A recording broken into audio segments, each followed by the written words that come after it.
The 417Gamers is a group of board, tabletop, and card gamers in the 417 area code. This is the podcast. Welcome to the 417 Gamer Podcast, episode 17, the one with double dates. In the 4, Andrea and I discuss 4 games that we've enjoyed from the previous month. In the 1 topic of the episode, we talked double dates and games. Why, where, how, when? And in the 7, we talk about our 7 favorite double date games. Without further ado, the 417 Gamer Podcast. Let's blow some blows. Welcome to the 417 Gamer Podcast. My name is Rick. And I'm Andrea. In the 4, Andrea and I discuss 4 games that we've enjoyed pretty recently. Andrea, you want to start this off? Or would you like me to start? We got Lacuna, which I believe was a brand new release game. Yeah. It is vastly different from any other game we have. I'd say it's quick and easy. Very family weight light game.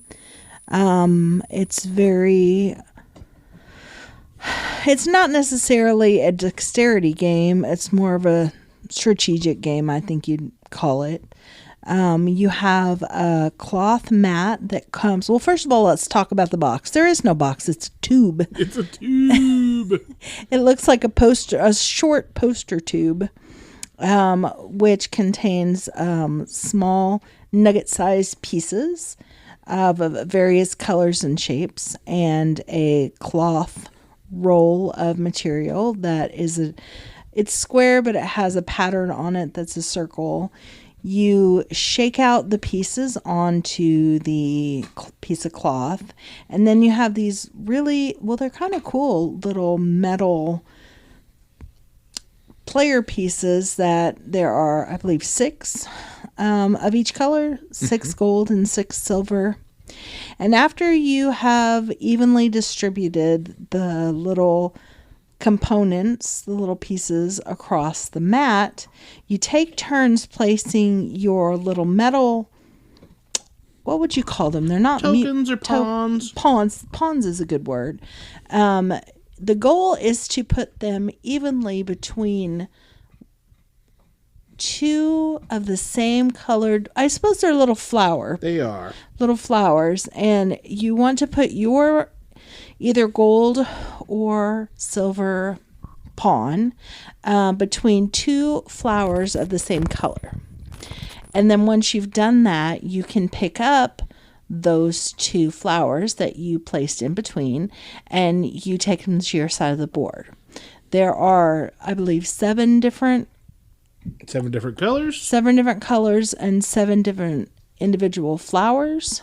7 of each of the colors. So yes. 7 orange, 7 yellow, 7 purple.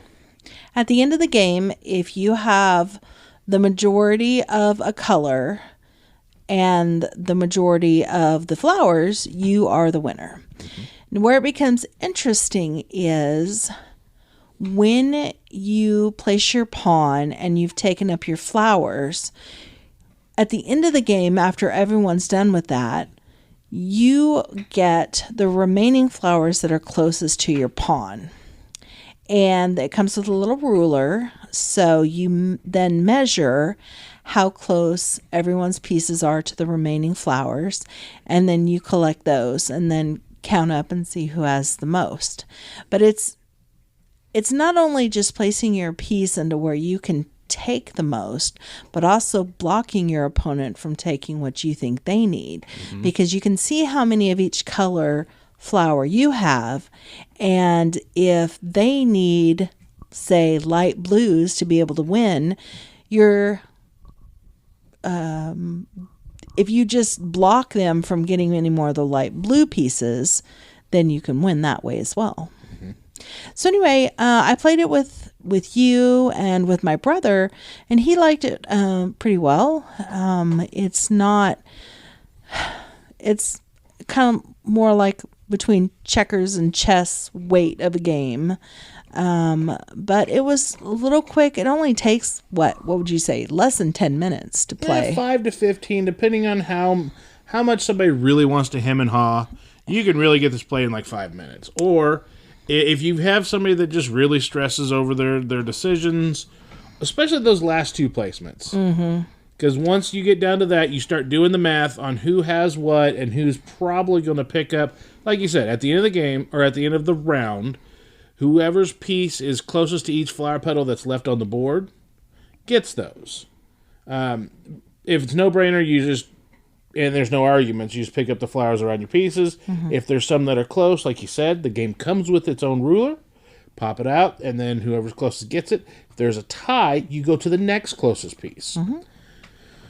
It's an abstract strategy. It has a loose theme. It's a game about two people collecting flowers on a pond at night.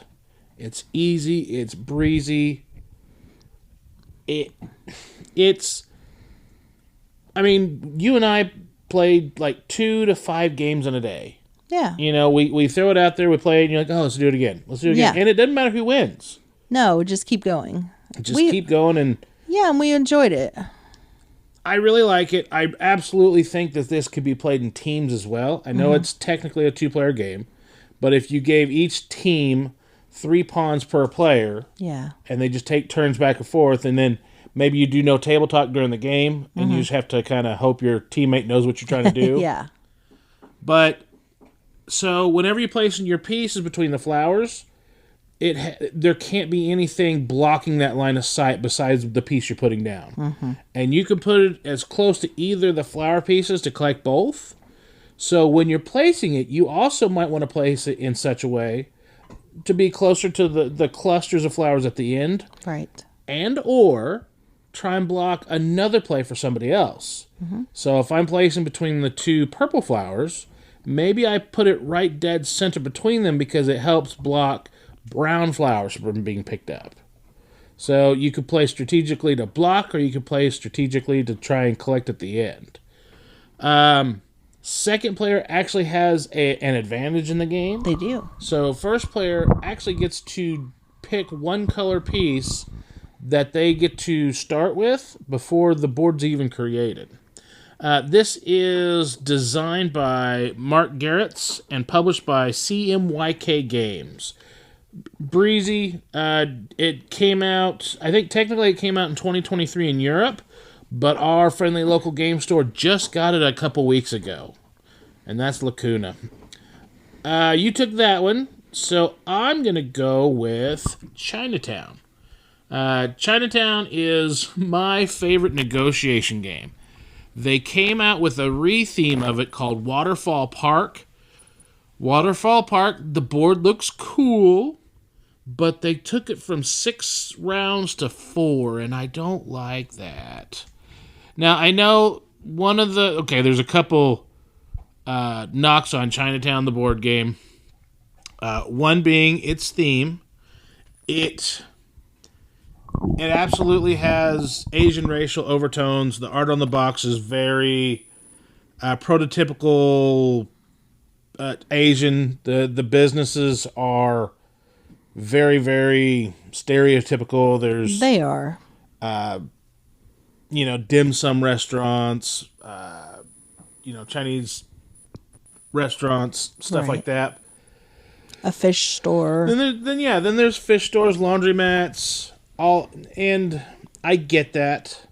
The other thing is the last round is kind of almost feels scripted because you start looking around the table and you kind of have an idea of who either has one or who has a shot, and those that don't are kind of pawns in the negotiations. But I kind of like that too. It's designed by Christian Hartwig. My copy is the Z-Man, which is like the 2nd or 3rd edition. I also have the upgraded pieces from Game Crafter. Each round you're given plots of land and plans for building shops. The plots of land is usually those little bitty tiny cards, and I despise shuffling them. Well, Game Crafter has tokens, and they're screen printed on I think they're wood or cardboard, and then they're burned circles. So you take the circles, tokens that signify all the property numbers, throw them in a bag, and you draw them instead of drafting the cards, instead of, handing them. Each round, you get X number of property plots, and you have to give X number back. It's usually like, here's 6, you keep 4. Mm-hmm. Here's 5, you keep 3. Then you get the plans for the buildings. Your plots immediately go down after everybody's decided what they're keeping, and then your plans for your buildings, your shop types, those go face up. It is public knowledge, because once that happens, then negotiation starts. There is a house rule I always play with, because I love our friends, but we have a couple friends that try and min-max everything. Sure. So the game does not tell you there's any limit to how long you can negotiate in the rounds. So I have a 4-minute soft cap, meaning you have 4 minutes to do your negotiations. At the end of 4 minutes, if a couple people are close to the negotiation, they think they just need 1 more minute, you get 1 more minute with a hard cap. So the longest negotiation games go between rounds for my games is 5 minutes. Then we get to the rest. Yeah. After that, you go in turn order, you build the buildings you want to, and then you get payouts for your buildings. At the end of the 6 rounds, whoever has the most money wins. We played this, I want to say, like the second Thursday in January at our friendly local game store. Mm-hmm. It's a 4-player game, and the person that won paid off some people to not negotiate, which was shrewd and brilliant, because he won by, I want to say, $50,000. Wow. And the last 2 negotiations, the last 2 rounds, he paid somebody off to not negotiate with his biggest rival. And those negotiations would have helped both parties and pulled everybody up to where we looked at if those negotiations would have went through, and they were tentative that they might not have. Uh-huh. That person would have won by $10,000. Wow. Had those gone through. And the 2 people that negotiated with him would have been shy of the winner by $10,000 and $20,000. So he won by 50, and everybody else was even further down. And had we not taken the payoff, right, I was amongst those that took the payoff. And it was cheap, because he gave each one of us $20,000. He's like, here's $20,000 if you just don't negotiate. What? $20,000? Just stop it. And somebody else took 20. I think the next round he gave 40. Mm-hmm. He's 40 if you just don't negotiate. You're in a good spot. I'm like, well, you're not going to win, because there's nothing on the board you can get. And just really push it. It was smart. It was shrewd. But that's Chinatown. That's designed by Christian Hartwig. Like I said, Waterfall Park is the re-theme. And if you like your negotiation games, absolutely give either one of them a try. I prefer Chinatown. It's 6 rounds. I get anybody that poo-poos the theme and the racial overtones. I look at it as a negotiation game, and it's fantastic at that. Andrea, number 3, what's the third game you'd like to discuss? We also played Ark Nova with the Marine expansion. We did. It adds both new cards, new animal cards, and new enclosures, aquariums, octopus house, penguin hut. There's already a lot of cards in Ark Nova. Yeah. This adds a lot more cards. And I both like and dislike this expansion. There are some cool little features, like if in the general draw board down the center, the flipped up cards that you can choose from, if a new one comes up that has a wave on it, it pushes the animals down faster, like a wave would, moves them along. So I like that, because it kind of clears out the board, gives you more... And helps cycle through the deck, because there's sometimes where there's just crap on the board that nobody wants. Right, and you just have to wait for them to filter through. I I like that, and I like the new enclosures. They help fill up your board a little bit quicker, and it gives it some more spice other than you just having the regular 2 enclosure, 3 enclosure, 4 enclosure. But I don't like about it is because it is so many cards mixed in with an already giant deck. If you have a goal of like you need to have 4 animals in your penguin hut or your octopus house, it just takes so much longer to get to them. Yeah. So it makes it harder to be strategic. You have to be more tactical. Yeah, you just have to roll with whatever comes up. And so it does make it harder to have, you have to pivot with your goals sometimes. But I still, overall, I do like it. I like that it spices it up. If you're getting bored with the regular Arc Nova deck, this is a nice expansion. I also like you got to take great advantage of it at the start of the game, the reef mechanism. Mm-hmm. So when you're putting certain animals in your aquariums and they have a reef icon, they're all reef dwellers and they feed off of each other. So if you play another reef card, it reactivates other reef cards. Yeah, so you get the bonus of all the reef cards when you play a new one. And they all it's not a huge bonus. It's like not amazing. Yeah. But it's like here you get like a couple bucks. Here you get to move your action cards around. Yeah. Stuff like that, which is really nice. Mm-hmm. And it's something to where, like you said, there was some goals at you weren't anywhere close.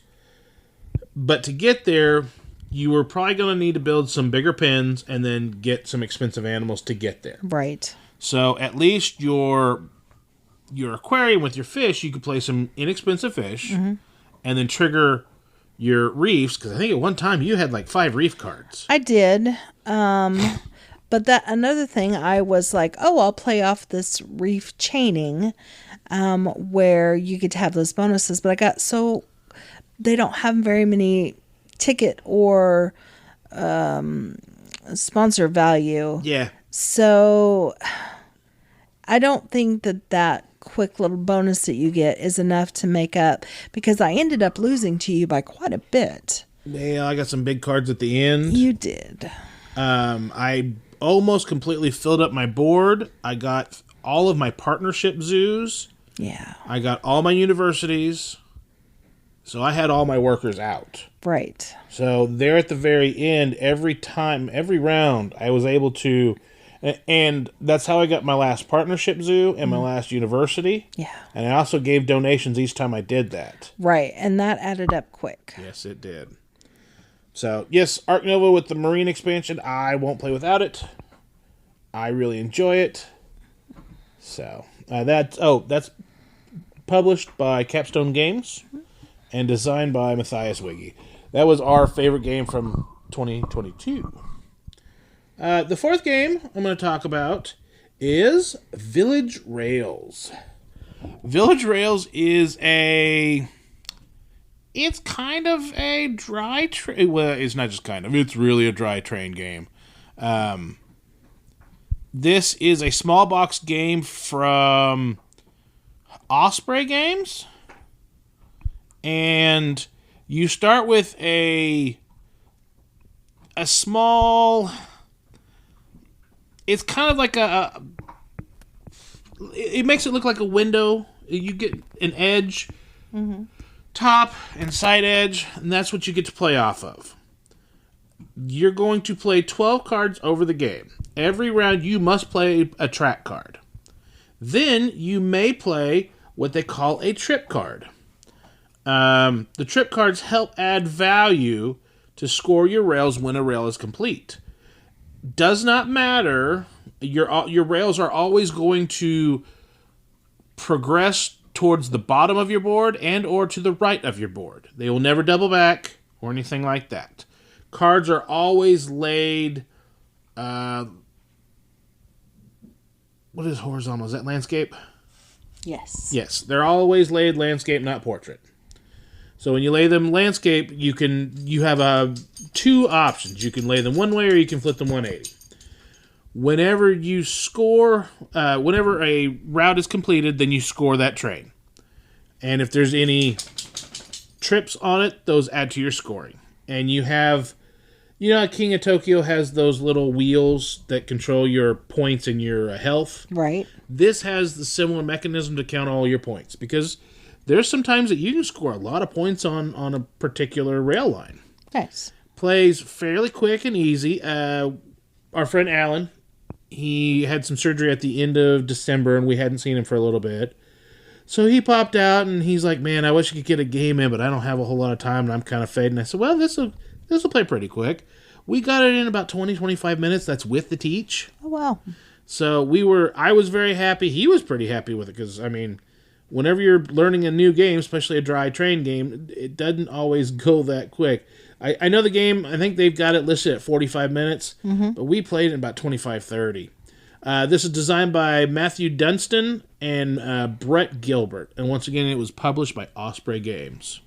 I'm excited to get you to play this, because each time we play a dry train game, as long as it's not too convoluted, you seem to enjoy them. I do. We've played a game we might talk about next month. We might talk about Paris Connection. And then, let's see here. Ride the Rails you played, you enjoyed.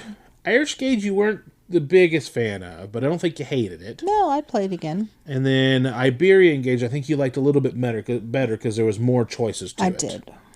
But those are the 4 games that we enjoyed in the last bit. You want to go on to the topic of the episode? Let's do it. Alrighty. Hey guys, just want to take a little pause for the cause and let you know that Moon City Con is back. Moon City Con 2024 will be taking place June 21st through the 23rd at the Hilton Garden Inn in Springfield, Missouri. Badges will go on sale February 14th. Get there, come play some games with me and Andrea. Maybe we'll see you at Moon City Con 2024. The one in the 417Gamer podcast is our topic of the episode. Andrea, what topic are we talking about? Double date games.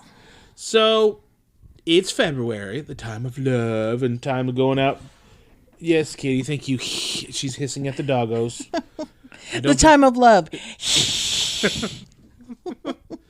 So, you go out as a couple, and sometimes you go out with another couple, and you know, going out on double dates is expensive. It can Restaurants, expensive. Movies. Theaters, expensive. A movie ticket, we have an Alamo Pass, a lot of people do. Yes. Which is like $22 a month per person. Even if you don't have that, a movie ticket's about $12 a person. It is. And then you can't get popcorn and a drink with under like $20. I was going to say 20 and up, so if you go on a double date with another couple, you usually don't just get dinner and over. You go try and go do an activity. Yeah. So a board game, while can be expensive, when you think about it in the long run, you spend $40-$50 on a board game. You could play it over and over. Not only that, even if you just play it that night, you split that cost between 4 people, that's like $15 a person. Right. That's not bad. No. And like you said, after you're done, you get to take it and either take it home if you played it at a location, or put it back on your shelf and be like, hey, that was either a good idea to play or a bad idea to play. Or if you were to go to a board game cafe, it's true. $5 to get in, and you can play anything off their shelves.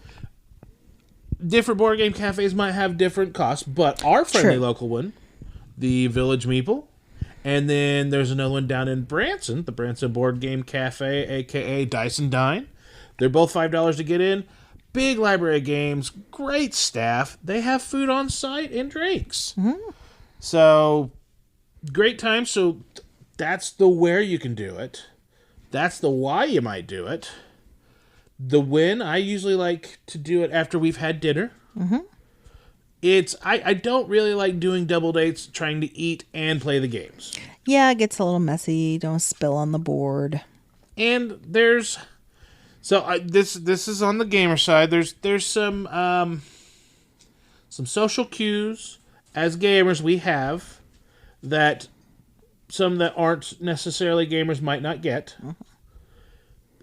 And like everybody puts away the game at the end of a game night. If you have a double date with another couple, don't worry about it. They might not get it. Don't worry about it. Just put away your game and see if they're ready for the next game. Yeah. But board games are a great way to... It's a bridge to the other people to be able to talk, to interact, and not have to bring up anything dicey or have to bring up work.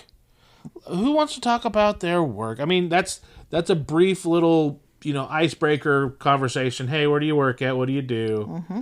After that, if you don't have a whole lot of shared interests, if they're like outdoorsy people and you guys like your nerd shows, at least the board game in the middle bridges that gap between you. And it's entertaining. Absolutely. And fun, and we absolutely recommend it.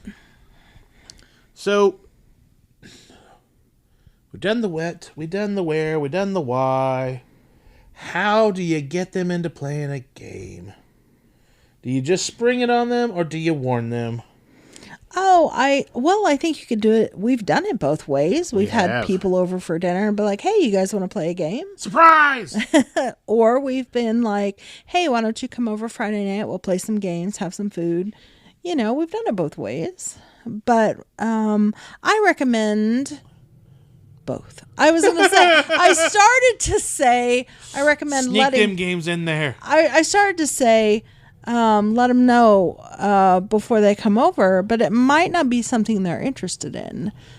But it's also a good way. Sneak those in. It's also a good way to find out what level or weight of games they might be interested in playing. And it's also not if you're willing to risk it, and these people are like on the edge of whether you want to keep them as friends.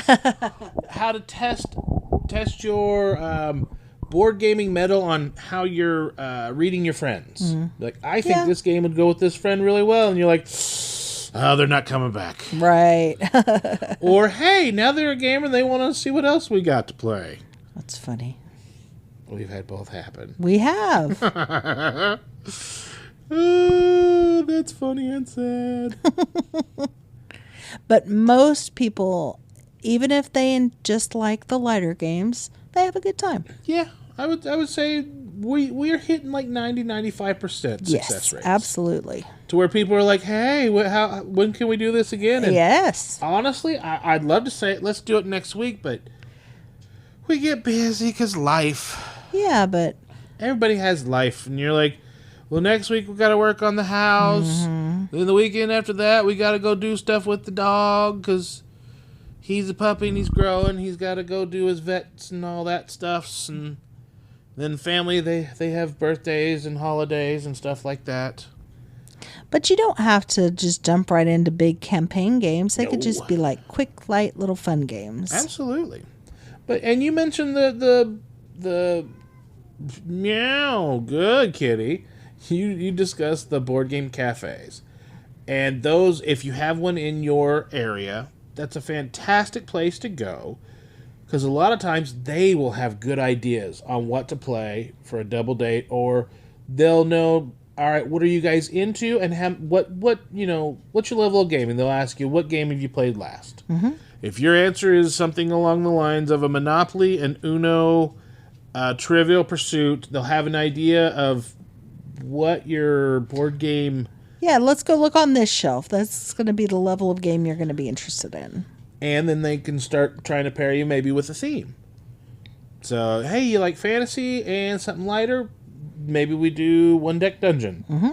You like animals and you like, drafting? Then maybe we look at Forest Shuffle or we look at Zularetto. Mm-hmm. But I think those are good options. And your friendly local game store, it's hit or miss. It really is.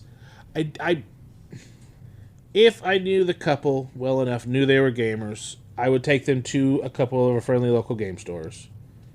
But if they're not, I wouldn't personally. That's me. Maybe, start off with a couple of games after dinner at your house, or take a game or two to their house. Yeah. So, but yeah, we recommend it highly.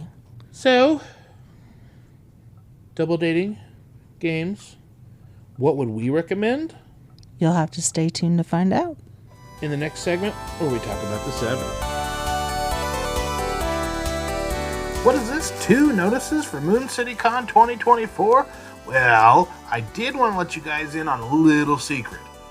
From February 14th, when tickets go on sale, through March 14th, we're going to issue a discount code. Use MCC2024_Early Octopus when you get your Moon City Con ticket for $15 off. That's MCC2024_Early Octopus. Get $15 off your Moon City Con ticket. We'll see you at Moon City Con. The 7 in the 417 Gamers is our favorite 7 of a given topic. Of course, we just talked about double dates and games. What would we do without doing a top 7? So, I'm going to kick us off with number 7, Draftosaurus. Draftosaurus is a drafting game with dinosaurs. It is designed by quite a few people. Antoine Bauza, Ludovic Montblanc, Courtney Lebrat, Theo Riviere. It's published by Ankama Games. In Draftosaurus, all players have a dinosaur zoo. And they're going to have... Everybody's going to pull from a bag a handful of dinosaurs. Numbers predetermined depending on player count. You're going to look in your hand, you're going to select one dinosaur to keep, and then you're going to pass the others to your player on your left in a round or right in the next round. After that, everybody's picked their dinosaur, you reveal, and you put it in the different pins. Some pins give you points based on same pairs. Some give you points if you have all of just one dinosaur in it. Some give you points if you have all different dinosaurs in it. Some give you points for every 3 dinosaurs you can put in there. Each one scores differently, and after you play I think it's 8 rounds, or you play a number of rounds, refill the bag with dinosaurs, and play again. At the end of the game, whoever has scored the most points wins. It's a drafting game, and I really like drafting for double dates because it gets everybody involved. Everybody's looking at everybody's board. Yeah. And when everybody reveals the dinosaur at the same time, you're like, ooh, you have those ooh moments. What do you have? What do you have? Oh, I needed that one. Yeah. Who's got Stegosauruses? So I really like that. It's quick, light, fun. Yeah, Absolutely. It's a good choice. It's a good choice. Number 6. Andrea, what's our number 6? Pitchcar. Yes. Now, there are 2 versions of Pitchcar. There's the big one that you have, and then there's Pitchcar Mini. Which I also have. Which you also have. We play both. I would say if you are just getting into it, just get the Pitchcar Mini. It's still quick and fun and easy. And it doesn't take up as much space as the big Pitchcar. Correct. Big Pitchcar, you need space to play. You need a full table at least. Yeah, like at least a 4x5, 4x6 table. Yeah, because you have a lot of track to set up. Yeah, the Mini you can play on some of those smaller round dinner tables. And then once you get pieces, some expansions, you can get expansions for each. This is a dexterity game. Absolutely. You flick cars around a track. It is not terribly difficult, but there is a lot of technique involved, and it is so fun. I mean, every time we play it, everyone is cheering and laughing, and someone will be way ahead, and then they'll have like 2 terrible turns, and then everybody else catches up.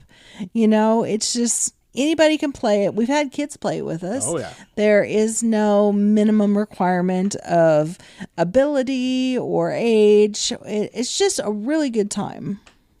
Yeah, it has the wooden puzzle pieces where you set up your track. When you originally open the box, it gives you some track suggestions, but you can make whatever you want. Then there's tons of expansions. Pitchcar is a little cost prohibitive. Pitchcar Mini is a little bit nicer on the wallet. I love my Pitchcar, especially for special events, but Andrea's right. Pitchcar Mini probably is the one that we should put here instead of Pitchcar. So we recommend Pitchcar Mini. It's fun. You have those stand-up ooh moments when somebody makes a good shot. Oh, yeah. And as long as everybody can take it in cheek when you have a bad shot where everybody just kind of laughs it off. The piece just jumps off the track onto the floor. It does that a lot. It does. That brings us to our number 5. Our number 5 is Whirling Witchcraft. This is published by AEG. It is designed by Eric Anderson Sundin. In Whirling Witchcraft, everybody is brewing potions.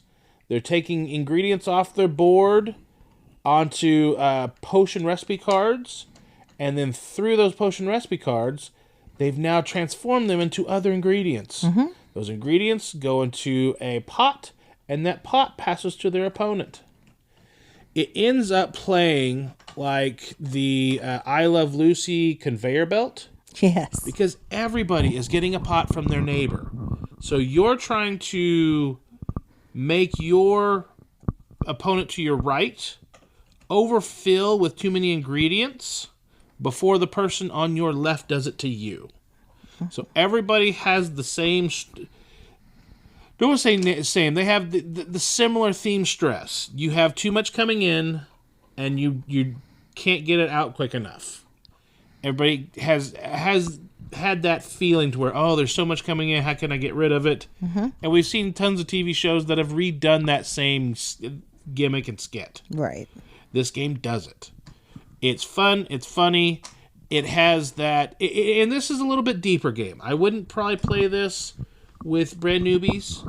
Yeah, I would wait till your third or fourth game night. If you know they've played some games... I think this is something you can throw at them. Andrea, that brings us to number 4, and our number 4 is... Just One. There are no prerequisites to this game.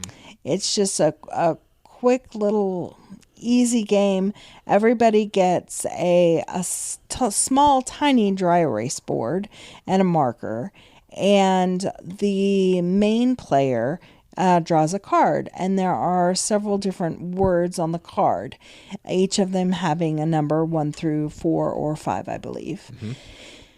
They don't look at the card themselves. They put it on their little board to where everyone else can see, and they will choose a number of what they want the word to be for this round. And if they say, oh no, it's the main player that chooses, they say, number 3, everyone, the word is the third word down. And then the rest of the players get to see what that word is, and then they have to write on their little dry erase board one word, because it's just one, a one-word clue that they think that their clue combined with all the other people's one-word clues will get them to guess whatever the assigned word is. Now, the trick is, before the chosen player gets to see all the words, everyone has to compare their words together, and if there are any duplicates, those get thrown out. And sometimes all but one clue will get thrown out. And then sometimes all of them.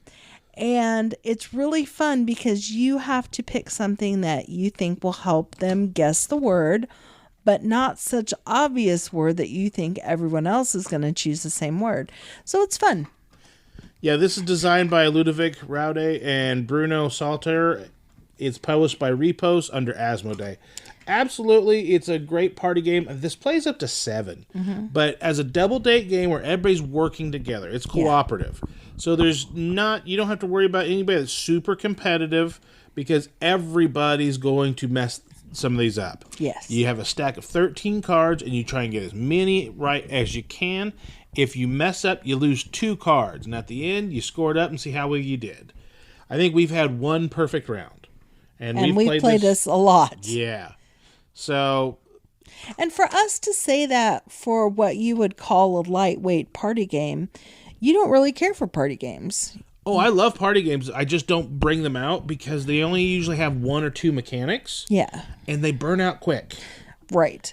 So, but when we go to typical game night, we don't bring party games. No, we do not. So for us to have played this a lot says a lot about the game, I think. It does.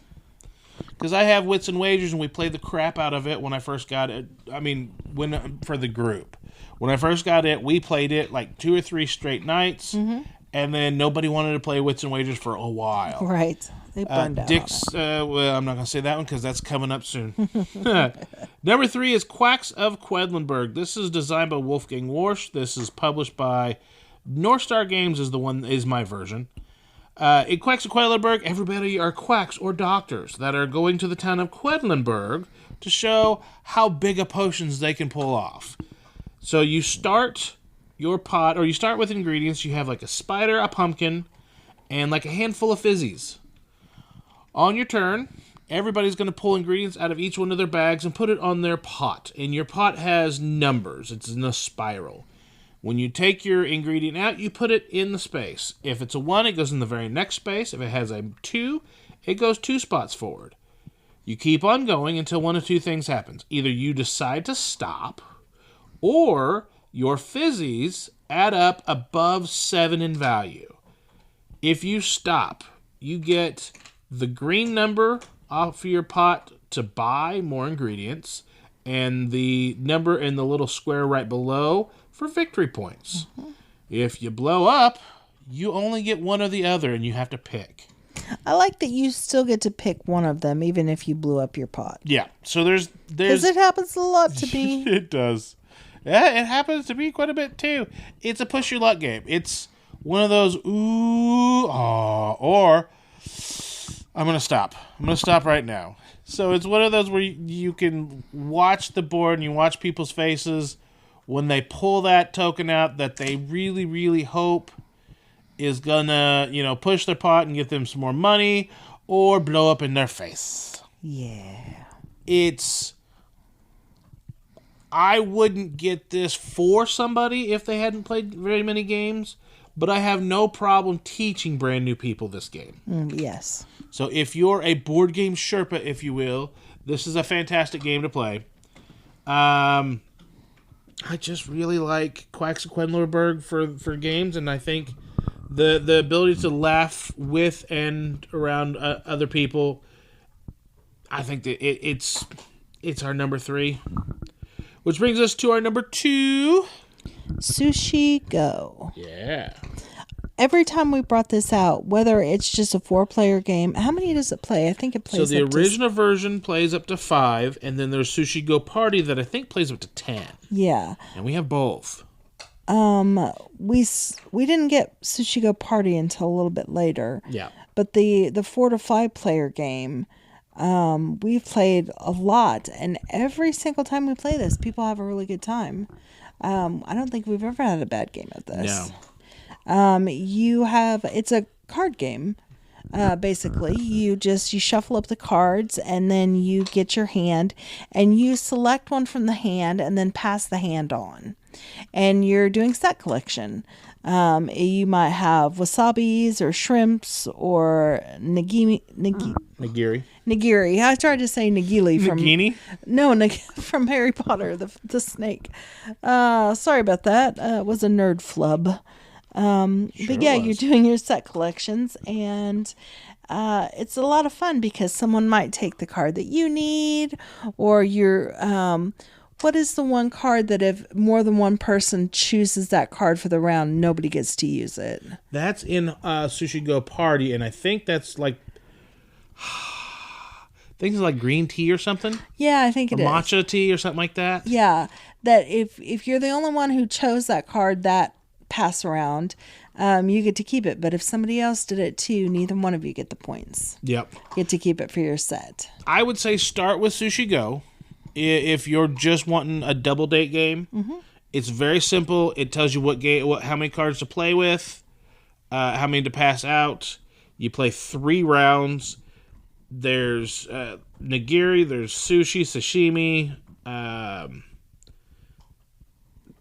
shrimp tempuras, maki rolls. Each time, like Andrea said, you're going to play one face down, pass your hand, and everybody's going to flip at the same time. And you're like, ooh. At the end of each round, you're going to score it up. And after 3 rounds, whoever had the most points had the most delicious dinner and wins.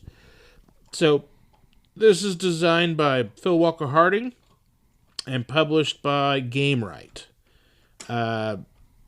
It plays in about 15 minutes, so this is a game you can play. And like Andrea said, we have not had a bad game of this. Yeah. So as soon as you play one, shuffle it back up and play it again. Go again, yep. There's a lot of light, quick games that maybe you don't want to play over and over. Sushi Go, I would have no problem playing it over and over. Agreed. That brings us to number 1. What was our number 1 game? Our number 1 is Dixit.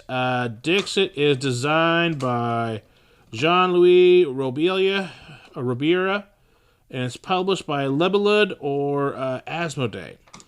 In Dixit, the players are storytellers.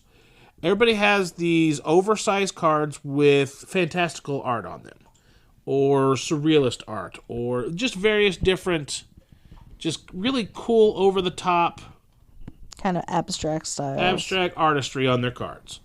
So, the one person each round, that is the storyteller, they're going to pick one of their cards and say something about it without people looking at it.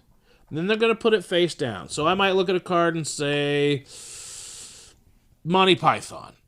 And I take my card and I put it face down. Everybody else are going to grab the card that best embodies what I just said. And they're all going to put it on top.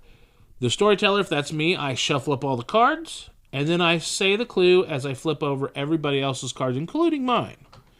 Then, everybody else is trying to guess my card. And they have, and when I put the cards down, I put them in order from 1 to however many players. It plays up to 6, 4 to 6. And then everybody they have numbers to guess who they think the storyteller's card is. Everybody puts their number down face down. Once everybody guesses, they flip it over. If everybody can guess the storyteller's card, they get 2 points and the storyteller gets nothing. If nobody guesses the storyteller's card, then they're going to get points based on what people guessed of their cards. And the storyteller, once again, gets nothing. However, if the storyteller can get at least one person to guess their card, or more, but not everybody, the storyteller gets points, and everybody that guessed the storyteller's card gets points. Then, anybody that guessed any of the other cards, the person that had their card guessed, they get points. Mm-hmm. Then you rotate storytellers until there's a point track. Whoever reaches the end of the point track first wins the game. The art on the cards is fantastic. There's great expansions. You can be as creative on your card or as easy as you want, but like I said, if you're too descriptive and everybody knows what it is, you're not getting anything, and if you're too vague, you also won't get anything. And it's really interesting to see the art and see what people get out of that card or that piece of art, what they are, what they liken it to. It says a lot about the people that you're playing with, I think. But it also lets some people play that, not cheating, but it's that insider knowledge on their significant other. Yeah, that's true. To where you're like, okay, I know, Andrea's going to get this. So if I said Dalek, yeah, she's going to know what that is, and I put that down. Right. That other couple may or may not. Right. And you're going to find out real quick. And if everybody figured out what card yours was, then you're like, oh, these are Whovians. Exactly. Or, something of that nature. Exactly. It's just, it's fun, quick, no pressure. Yeah, we like this game. Great family game, great double date game. As far as I know, all these games are still in print. Yeah. So we tried to pick games that were easy to teach, easy to play, lighthearted.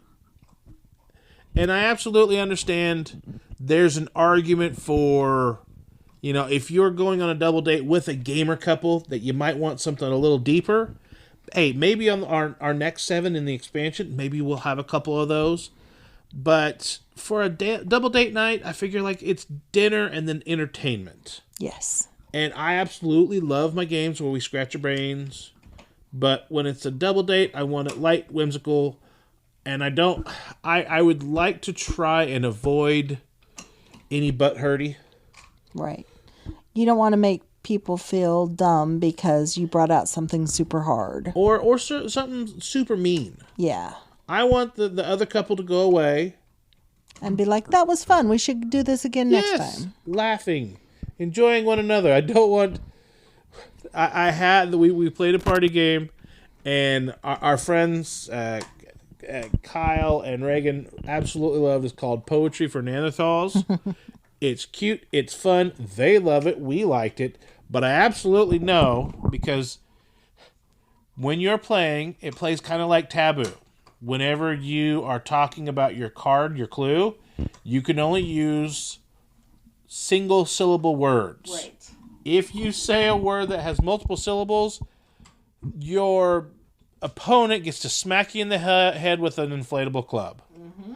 Now, Andrew and I were pretty nice, and then Kyle and Reagan showed that they don't tolerate multiple syllables in that household.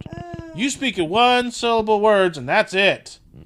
But and I think that works if you know the other couple fantastically. It's funny, it's raucous, but I couldn't put it on the top 7. Yeah. Because we also know some couples that would take it too far. We won't say their names, but we love them just the same. So that was the 7 in the 417 Gamers. We will see you in the expansion, where Andrea and I will talk about 4 things that we're enjoying or looking forward to in the 417 area. Our one topic of the episode, I think we're going to try and review World Wonders. We really like the game. We've played it quite a bit. We'll grade her up and see what we think. And then in that 7, I think maybe we give 7 more double dates. What do you think? Let's do it. All right. We'll see you next time. Goodbye. The 417 Gamer podcast was recorded and produced by Rick Bagwell and Andrea Smith. The music we use, Kind, Gentle, Beautiful Person, and Making Up for Lost Time, was created by Origami Replica.